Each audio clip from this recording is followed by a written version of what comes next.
में अपना योगदान देने वाले पीएयू के साबका वीसी डॉक्टर मंजीत सिंह कांग का देहांत हो चुका है, जिसके बाद उनके चाहने वालों में भी काफ़ी ज़्यादा शोक की लहर देखने को मिल रही है।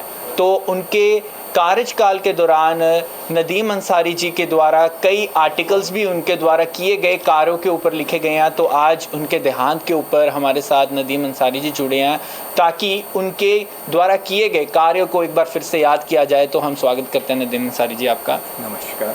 तो पीएयू के एक साबका वीसी रह चुके हैं, काफ़ी बड़ा योगदान है उनका भारत के कृषि क्षेत्र में डॉक्टर मंजीत सिंह कांग का। तो उनका देहांत हो चुका है, तो आपका क्या कहना है उनके कार्यकाल के ऊपर? देखिए, ये दुखद खबर मुझे भी अभी मालूम पड़ी कि डॉक्टर कंग अपने रिटायरमेंट के बाद यूएसए में सेटल हुए थे और ऐसा नहीं है अपना कार्यकाल समापन करने के बाद उन्होंने साइकोलॉजिकली या एजुकेशनली कोई तरह का रिटायरमेंट लिया। जो लोग अमेरिका से वाबस्ता हैं, हमारे एनआरआई पंजाबीज़, वो बताते रहते थे कि अक्सर वो लोगों से सोशल प्लेटफॉर्म पर या वैसे शेयर करते रहते थे खेतीबाड़ी से मुतालिक चीज़ें। जो डॉक्टर कंग का कार्यकाल मुझे याद आता है, यूँ तो आपस में राजनीति और आर्थिक पहलू आपस में जुड़े होते हैं। पंजाब की राजनीति में जिस तरह हरित क्रांति से एक अलग तरह का बदलाव आया था, वो देन है पीएयू की। पंजाब एग्रीकल्चर यूनिवर्सिटी का देश दुनिया में अपना एक ख़ास महत्व है और जब यहाँ पर वाइस चांसलर जैसे सर्वोच्च पद पर किसी भी साइंटिस्ट डॉक्टर की नियुक्ति होती है तो सारी दुनिया की निगाह उन पर होती है। 2007 से लेकर 2011 तक के कार्यकाल के बीच डॉक्टर मंजीत सिंह कंग की जो कुछ चीज़ें याद पड़ती हैं एज ए जर्नलिस्ट जी। मैं कोई खेतीबाड़ी एक्सपर्ट नहीं, लेकिन देश की रीढ़ कृषि है, खेतीबाड़ी है और पंजाब को हरित क्रांति में योगदान देने वाली पंजाब एग्रीकल्चरल यूनिवर्सिटी है, जिसकी वजह से हम फ़ख्र से कहते रहे हैं कि हंसदा गाँवदा पंजाब जी। उसमें हमारे साइंसदां, हमारी यूनिवर्सिटी के वाइस चांसलर, टीचिंग स्टाफ, यहाँ के रिसर्च स्कॉलर्स, यहाँ के नॉन टीचिंग स्टाफ, सबका योगदान रहता है और उनमें सबसे अहम भूमिका होती है यूनिवर्सिटी के मुखिया की, जिसको हम वाइस चांसलर कहते हैं। जहाँ तक याद पड़ता है मुझे, डॉक्टर कंग का कार्यकाल बहुत सुनहरा रहा। उस वक्त में देश और दुनिया में हमारे कृषि आधारित संबंधों में और मजबूती आई। आप जानते ही हैं, जैसा पंजाब एग्रीकल्चरल यूनिवर्सिटी में और साथ में गुरु अंगद देव वेटरनरी यूनिवर्सिटी में विदेशी डेलीगेशन अक्सर आते रहते हैं और नई तकनीक को लेकर फसल की, पशुधन की और दूध से संबंधित वो आपसी आदान प्रदान होता है। अब जब हम खेतीबाड़ी की बात करते हैं पंजाब एग्रीकल्चरल यूनिवर्सिटी की, तो डॉक्टर कंग के पीरियड में भी उनके टेन्योर में बहुत से विदेशी डेलीगेशन यहाँ आए। हमने कुछ फसलों पर, कुछ चीज़ों पर उनको अपनी तकनीक दी, कुछ अच्छी तकनीक उनसे हमने ग्रहण की। इनके कार्यकाल के दौरान रिसर्च वर्क बहुत हुए। जो हमारे किसान मेले लगते हैं उनमें नए प्रोडक्ट्स सामने लाए गए, नई ब्रीड्स लाई गई और इनके टाइम में बहुत सारे रिसर्च स्कॉलर्स ने एक अहम मुकाम हासिल किया। आज यही वजह है कि बेशक डॉक्टर कंग दुनिया में नहीं है, लेकिन उनसे जुड़े जज्बाती तौर पर जुड़े मौजूदा vice chancellor doctor S Gosal की अगुवाई में तमाम साइंटिस्ट, तमाम टीचिंग स्टाफ, तमाम स्कॉलर, तमाम स्टूडेंट्स और तमाम नॉन टीचिंग स्टाफ ने उन्हें अब भरे दिल से आज श्रद्धा सुमन अर्पित किए, उनको श्रद्धांजलि दी गई और इसी शोक में यूनिवर्सिटी को बंद रखा गया है आज। ये एक अहम ये एक अहम पहलू है कि एग्रीकल्चर यूनिवर्सिटी में वर्किंग डेज में बहुत सारे रिसर्च वर्क होते हैं। लेकिन सम्मान में और शोक स्वरूप आज उस यूनिवर्सिटी में किसी तरह का कोई एक्टिविटीज़ नहीं हो रही है। ये हमें बताती है कि डॉक्टर कंग एक एजुकेशनिस्ट, एक साइंटिस्ट के तौर पर कितने कद्दावर थे और उनका कृषि क्षेत्र में क्या अहम योगदान। नदीम जी, वैसे भी कहा जाता है कि डॉक्टर कांग जी के योगदान को देखते हुए अमेरिका की कई संस्थाओं में भी उनको काम करने का मौका मिला, और सिर्फ भारत में नहीं बल्कि अमेरिका के भी कृषि क्षेत्र में कई अलग अलग संस्थाओं में उन्होंने अपना योगदान दिया, जिससे काफ़ी भारत का भी और भारत की कृषि क्षेत्र का भी काफ़ी उन्होंने नाम किया।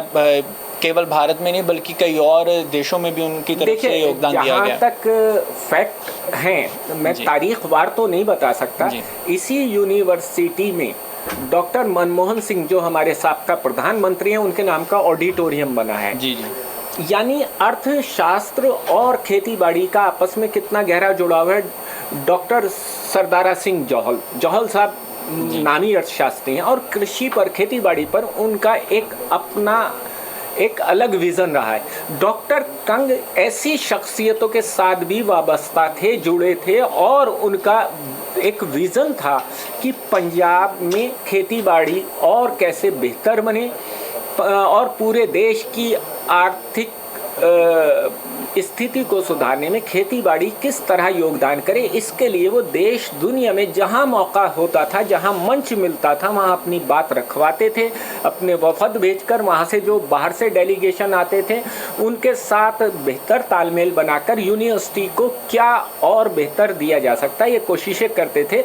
अमेरिका में यहीं से गए एक साइंटिस्ट, उनसे मेरी चर्चा हुई थी, उन्होंने भी यही बात कही थी कि अमेरिका में बहुत सारी तकनीक, हमारी बेहतर तकनीक हैं, जिनमें वहाँ के कृषि क्षेत्र में योगदान के लिए हम लोगों को प्रस्ताव आते हैं। और डॉक्टर कंग का तो कद उन साइंटिस्ट से भी बहुत बड़ा था, उम्र के लिहाज से, अनुभव के लिहाज से, पद के हिसाब से।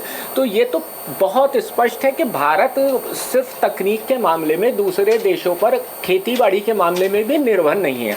और डॉक्टर कंग जैसे विद्वानों ने कृषि की नई तकनीक विकसित कर अपने छात्रों, अपने सहयोगियों के साथ मिलकर देश के लिए बड़ा योगदान पाया। और दूसरे देशों से जो एक्सचेंज पॉलिसी होती है हमारी, कुछ हम उनसे लेते हैं, कुछ हम उन्हें देते हैं। खेतीबाड़ी के क्षेत्र में हमने भी यही कुछ उनके कार्यकाल में होते देखा है। और मौजूदा समय की बात करें तो पिछले 1-2 साल के अंदर वैसे भी डॉक्टर कांग जी को मौजूदा सरकार के द्वारा सम्मानित किया गया समय समय अनुसार। अगर 2018 की बात करें तो 2018 में भी सीएम मान के द्वारा उनको पुरस्कार देकर सम्मानित किया गया। फिर उसके बाद 2019 में भी जब श्री गुरु नानक देव जी का 550वां दिवस था, उस समय भी डॉक्टर कांग जी को श्री गुरु नानक देव जी अचीवर्स अवार्ड के द्वारा नवाजा गया था। तो इसके साथ समय समय अनुसार खुद अलग अलग जो समय समय अनुसार सरकारें आती रही हैं पंजाब में, और उनके द्वारा भी डॉक्टर कांग को सम्मानित किया गया। जिस प्रकार से उन्होंने अपना कृषि क्षेत्र में अपना योगदान दिया है, बल्कि भारत ही नहीं बल्कि अलग अलग देशों के जो सरकारें हैं उनके द्वारा भी डॉक्टर कांग को अवार्ड देकर नवाजा गया है। हालांकि उनके देहांत के बाद कृषि क्षेत्र को एक काफ़ी बड़ा झटका लगा है, क्योंकि उनकी तरफ से काफ़ी बड़े लेवल पे अलग अलग आविष्कार किए गए कृषि क्षेत्र में। तो उनके जाने के बाद अब जैसे आपने बताया नदीम जी की मौजूदा जो वीसी हैं पीएयू के डॉक्टर गोसल जी द्वारा अब उनको श्रद्धांजलि देते हुए पीएयू में आज के दिन के लिए छुट्टी का ऐलान कर दिया, उनके शोक के चलते हुए, उनको याद करने के चलते हुए। तो कहीं ना कहीं ये कृषि क्षेत्र को एक बहुत बड़ा घाटा होता नजर आ रहा है, एक बहुत नुकसान है बड़ा डॉक्टर कांग के देहांत के बाद। जी देखिए, इसमें 2 चीज़ें हैं, इस बात में कोई शक शुबा नहीं। हम पत्रकारिता जगत से जुड़े हैं और हम ऐसी शख्सियतों को हमेशा सम्मान करते हुए प्रयास करते हैं कि हम भी अपने कलम से कुछ योगदान पाएं, ताकि देश और जनहित में वो कारगर हो सके। जहाँ तक डॉक्टर कंग का जाना है, इस बात में बिना शक कहा जा सकता, ना पूरा होने वाला घाटा पीएयू को, पंजाब को, इस देश को हुआ है। लेकिन इसके साथ एक सकारात्मक पहलू होता है। जब कोई हमारी विरासत हमसे छूट जाती है तो वो अपने पीछे एक जमा पूंजी छोड़ जाते हैं। डॉक्टर कंग जैसी शख्सियत ने अपने कार्यकाल में बहुत सारे ऐसे साइंटिस्ट, ऐसे स्टूडेंट, ऐसे अपने कलीग तैयार किए जो उनके सहकर्मी थे, जो इस क्षेत्र में लगातार योगदान देते रहेंगे। और वास्तव में यही डॉक्टर कंग जैसी शख्सियत को सच्ची श्रद्धांजलि होगी कि उनके सपने को आर्थिक मजबूती के लिए देश की कृषि के क्षेत्र में साकार किया जाए, पूरा किया जाए। आज के समय में डॉक्टर मनजीत सिंह कांग जी के द्वारा कृषि क्षेत्र में दिए गए योगदान के द्वारा अब कृषि क्षेत्र काफ़ी ज़्यादा आगे बढ़ चुका है भारत का। हालांकि डॉक्टर कांग जी के देहांत के बाद उनकी यादें उनके चाहने वालों के मन में आज भी बरकरार रहेंगी और इसी द्वारा वो डॉक्टर कांग जी को ऐसे ही हमेशा याद करते रहेंगे। धन्यवाद। नमस्कार।